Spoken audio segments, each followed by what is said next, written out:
Today, I'll be tackling a few ways to help you successfully make product decisions if you happen to be an indecisive person, so that you can feel confident about making decisions and not be a bottleneck to your team. I'm Dayton from Savvy Within, and my goal is to help product managers lead successful careers and thrive at their jobs. Now, have you ever been in one of those product team meetings or brainstorming sessions or even calls that felt like you were listening to a broken record? Or you probably walked away feeling like you didn't make any progress? Or at any point in your product career, feel unequipped to make the optimal decisions, especially when you're overwhelmed with a lot of unanswered questions? Some of those questions could sound like, should we kill the feature? What do you think we should do? What direction do you think we should go? Is this the right decision? The product team needs to make a decision.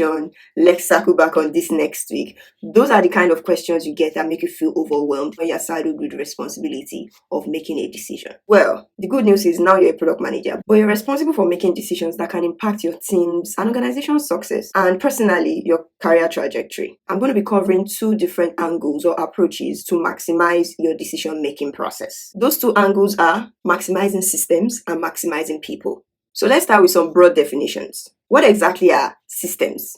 Systems are simply personal processes that you adopt in order to get things done. In this context, think of systems as a roadmap that helps you identify when a decision is needed to be made, what steps you take, or tools that help you reach your desired outcome. Now, here's the thing. Everyone's systems would be different, but it's important at least to create a system that works for you based on the nature of your role or the nature of your team. We'll dive in deeper into some systems later in this video.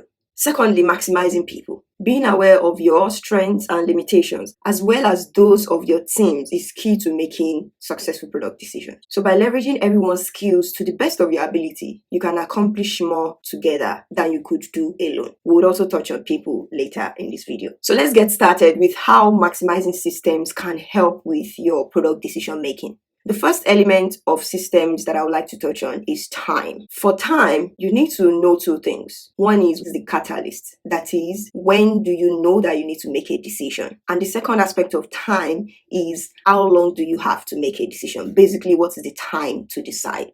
Let's go over some strategies to help you prioritize your decisions to make sure that you're not wasting any precious time. With respect to time as a catalyst for decision making, if you've ever been in any of those conversations with your team where everyone seems to have a different idea of what the team should be doing at any point, most of those conversations are confusing. That particular confusion is a trigger for you as a product manager to know that you might need to start thinking of making a decision. For example, some of your team members believe that signing up to your product by email is not important, while others think it's essential. Those are two different directions that will probably initiate a conversation and a solid decision that needs to be made.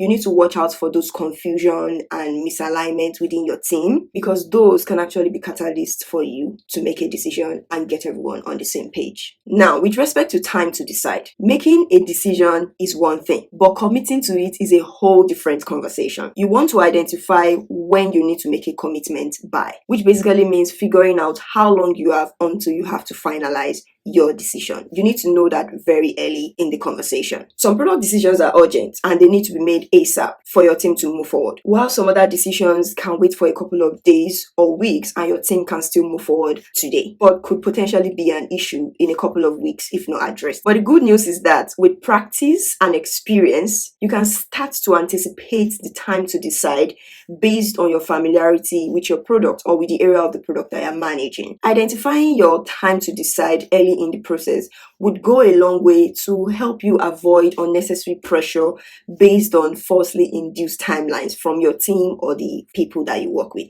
especially if you're indecisive. You don't want to be under pressure to make decisions very fast when you don't need to. Take the time to really consider when you need to make a final decision, and then you'll be setting yourself and your team up for a successful decision. Now, let's talk about the second element of systems, which is all about scope, and in some cases, it can surface as impact. This basically means figuring out how big of a deal this decision is before you dive in head first. The reason why the scope or the impact of a decision to be made is very important is because you don't want to waste your time on something that is not really important, but you also don't want to scheme on something that deserves more attention. So think of it like a treasure hunt. You need to know how big the treasure is and how much effort you're willing to put put into finding the treasure. So before making any major decisions, take a step back and ask yourself, how much of an impact will this decision have on my product or the area of the products that I manage? Will it be a small change that won't affect much, or will it be a major overhaul that will shape the future of the product? By understanding the scope or impact of your decision, you'll be able to navigate the decision-making process more efficiently and avoid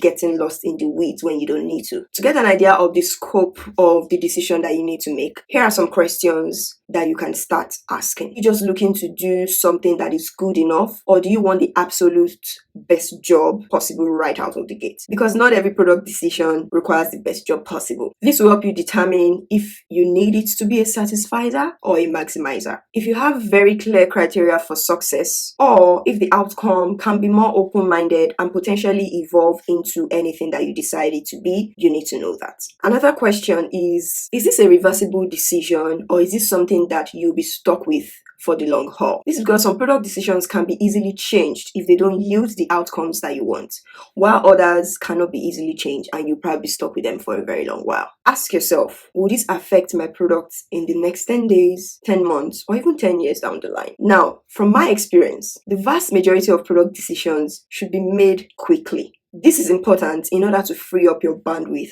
for more important decisions. So here's a little trick that I use to balance the scope of my decision and the time to decide. If I determine that the decision's impact is minimal based on the scope, I don't waste so much time, and I oftentimes make a quick decision if the impact is minimal. That way, I can free up my mental space for more important things. However, if I determine that the impact is quite significant and would affect the product in the long haul, I oftentimes take my time and leave the final decision until the last possible minute, even if I am actively working on it, just in case additional information comes in that could change my decision within the time that I have to decide. So keep this in mind. Now, let's shift our focus to tools as an element of maximizing systems for decision making. Tools make our lives easy. One of those tools that come in handy are product decision making frameworks. Product frameworks provide a structured approach to thinking and executing ideas, making it a lot easier to make the right decision. They typically involve a set of processes and sometimes prompts that guide you in how you carry out a task. In this case, making a decision. As a product manager, it's important to have your go-to set of product frameworks that you have a great mastery of in order to make your work a lot easier. Now, there are several product frameworks out there, but these are some common ones that you should probably have in your tool set and master how to use them. The first is the Kano model, which basically helps you categorize product features into 3 different groups. 1 being basic features, 2 being performance-based features, and 3 being excitement features. And this is just based on their impact on the customer satisfaction. There is a RICE framework, RICE framework, as some others call it. It basically helps you prioritize features based on their reach, impact, confidence, and the effort to execute them. There are several pricing strategies like the cost plus pricing, value-based pricing, scheming pricing. Those can be used to decide or determine the best pricing strategy for your product. There is a good old SWOT analysis, which helps you identify and analyze the strengths, weaknesses, opportunities, and threats of a product or a feature or an area that you are managing relative to the environment, the business, or your competitors. There is a cost-benefit analysis and several decision trees. And the last and also one of the most popular frameworks that I will mention is the business model canvas, which helps you define and evaluate the various components of a business model, including the value proposition, the customer segment, your revenue streams, and your cost structure. As I mentioned earlier, having all these decision-making frameworks at your fingertips can make your job very easy. But it's important to remember that these frameworks are just guides to help you arrive at the right decision with the right input.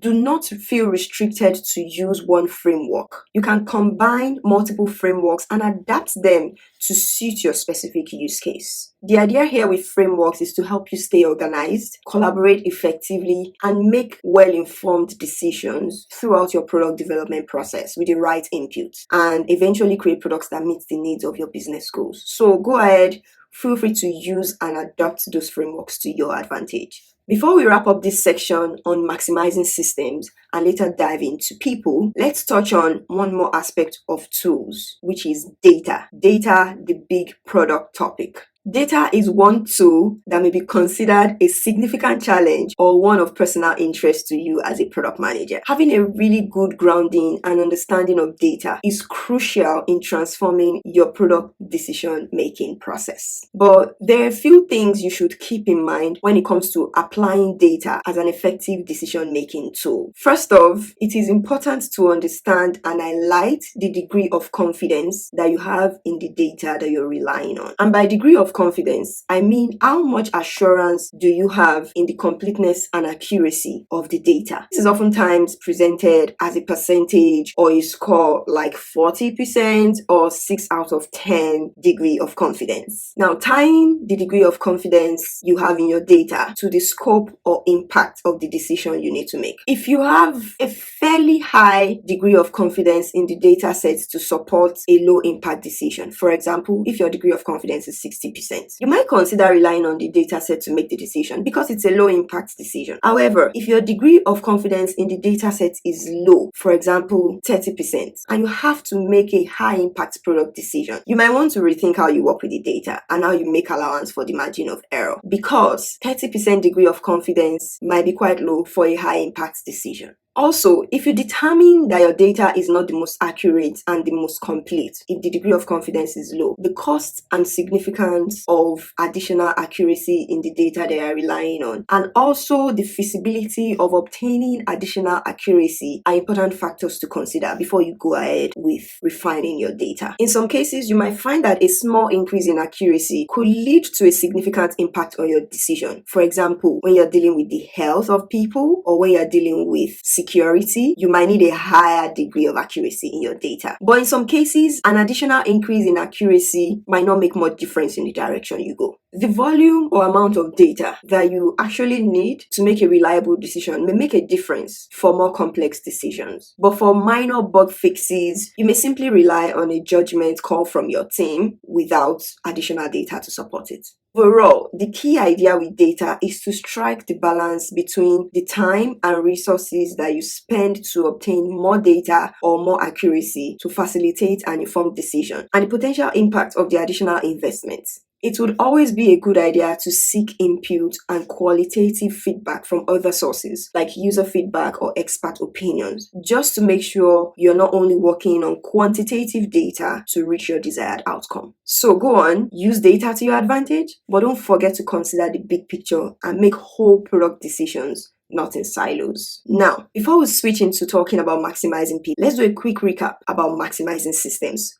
Systems involve time, scope or impact, and tools. Time involves the catalyst for a decision to be made and the time to decide. Scope or impact is the implication of the product decision we are making in the short term or in the long term, who this affects. And tools, as an element of system, involves product frameworks and data that help guide your decision-making process. Now that we have a fairly good understanding of how to maximize systems for product decision making, let's explore maximizing people in more detail. Two people matter here, or two groups of people, you and your team. For you, it is essential to improve your skills in decision making, both technical and soft skills. Technical skills could include learning how to use the right frameworks to frame your thought patterns and learning how to analyze data and extract findings. And soft skills could be learning how to communicate the problem you need to make a decision on, how to communicate your eventual decision, how to fearlessly take initiative, and how to get your team on board and involved in the decision-making process. For you as well, it is important to seek mentorship and outside collaboration. If a product decision gets a bit challenging and you need a second pair of eyes, nothing stops you from reaching out for help within your product community on LinkedIn or even from other product managers within your organization. Now to your team. One mistake product managers make is feel like they have to make all the decisions by themselves and they have to learn the required skill to do so, which is not always the case. It is important to establish accountability and identify who makes different types of decisions in your product management team and who makes decisions with your development team. If this is done rightly, you're not worried sick about making decisions that aren't yours to make in the first place. Some ideas around establishing responsibility and accountability with who makes decisions could sound like the senior leadership or the head of product makes strategic decisions like who we should be targeting. Senior product managers could be making tactical and scope related decisions about things like should we build a mobile app or what does an MVP look like. Now, a chief technical officer or the lead within the engineering team would probably be making technology decisions like what technology should power this platform, and designers are involved heavily in design related decisions like how should the interaction work on the web application. So those are just general ideas around establishing responsibilities of who makes decisions on the team. Then you can leverage everyone according to their area of responsibility. Besides everyone's primary responsibility, it's also important for you to know the strengths of your team members and leverage those strengths as you see fit. A few things to note. Leveraging your team means that you are an enabler of their strengths. So it helps if you have key team members or your tag team who you default to when you need expert opinion in different areas. For example, if you need expert opinion on, say, backend, estimates, and development, who do you default to? If you need an opinion on user experience or design, who on your team do you call? If you need, for example, data exploration or data analysis, who is best fit? If you need to learn how to use a tool, who is the tools master in your organization? These are some of the tag teams that you need to have at your fingertips. You don't have to do everything by yourself. So a huge part of learning your business is learning who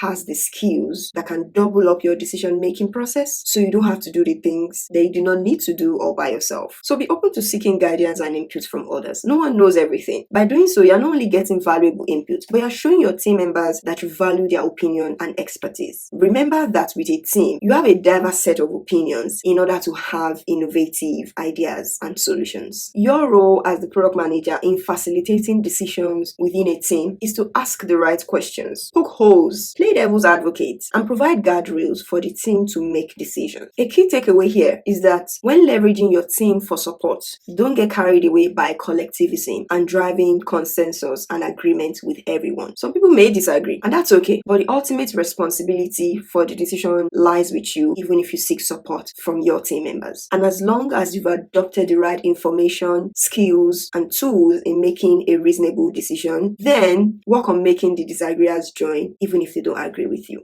Another key takeaway is to be careful with decision hijackers. You probably have worked with a team member who seems to make product decisions without consulting you. It could be frustrating, especially if it was your responsibility in the first place. While it might be tempting to let someone else make the tough calls, especially as an indecisive person, it is important to remember that as the product manager, you are ultimately responsible for the success and failure of the product or the product area that you manage. So be cautious of team members who are very eager to make decisions on your behalf. Make sure to communicate clearly with them that you are the decision maker and you need to be involved in the decision making process because it's your responsibility. By taking ownership of your decisions, you can ensure that you are making the best choice for the product and you're seen as a responsible and effective product manager. Having said all that about maximizing systems and maximizing people, I want to give you one last bonus tip, and that is practice. Decision making is a skill that can be developed with practice. So I encourage you to practice your product decision making exercises. Make mistakes fast and learn from them. Take on small decisions and work your way up to more significant and impactful ones. Listen, the pointers I've given around maximizing systems and maximizing people mean absolutely nothing if you constantly evade product decision making. Practicing product decision making does a few things. One, it builds your confidence so that you can make more decisions faster and more audaciously. Secondly, it exercises your intuition and your sixth sense. This way, you can make more experienced decisions with maybe lesser evidence. So don't be worried about the volume. Don't be worried if everyone doesn't agree with you. They don't need to agree as much as they need to be on board with it. They'll be fine. That's it for now. If you enjoyed this, feel free to share with your product manager friends, and I'll catch you next time.